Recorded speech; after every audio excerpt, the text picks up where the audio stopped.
Welcome to a world that's, well, a dark reflection of our own. A world where the wall between the living and the dead has been completely shattered. Today, we're diving headfirst into the haunted reality of the St. Jude mystery, a place where just surviving comes with a terrible, terrible price. And that quote, man, it just hits the nail on the head. In this world, the very power that keeps you alive is also the power that can completely destroy you from the inside out. You're walking a razor's edge, where every single victory might just be bringing you one step closer to your own self-destruction. So this is where our story kicks off. St. Jude Academy is supposed to be a fortress, a sanctuary, but it's being eaten away from the inside. Students are disappearing, and they aren't just being killed. Their very souls are being, well, hollowed out. The only person who stands a chance of solving this is the brilliant but incredibly impulsive inquisitor, Risa Wakasuki. Now, to really get this mystery, we first have to understand the absolutely broken world that created it. The city of Neo-Edo isn't just a backdrop for the story. It's a living, breathing monster that shapes every single part of it. Okay, so here's the world-changing event, the Geist Veil collapse. For thousands of years, there was this invisible wall keeping our world and the spirit world separate. Then, sometime in the late 20th century, that wall just shattered. It's gone. And now ghosts and spirits aren't campfire stories, they are a daily, physical threat to everyone.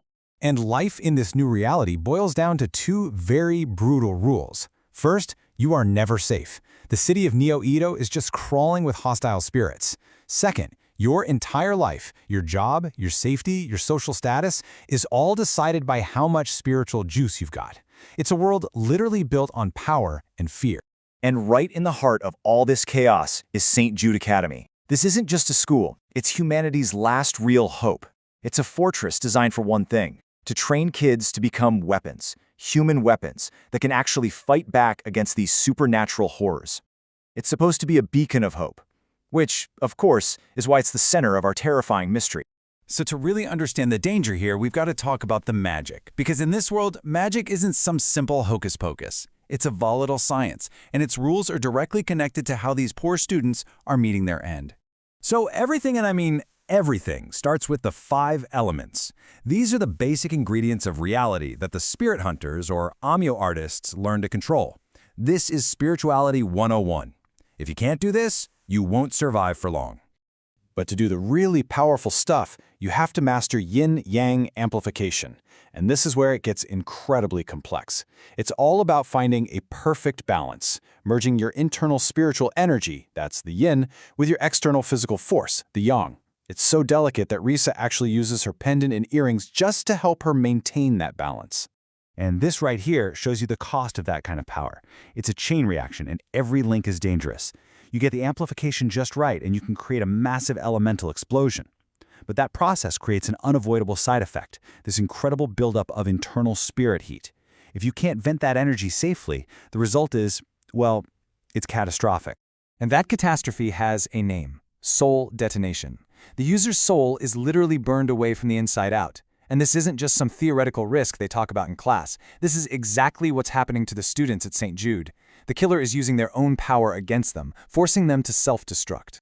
Which brings us right back to the heart of the story, the Inquisitor herself.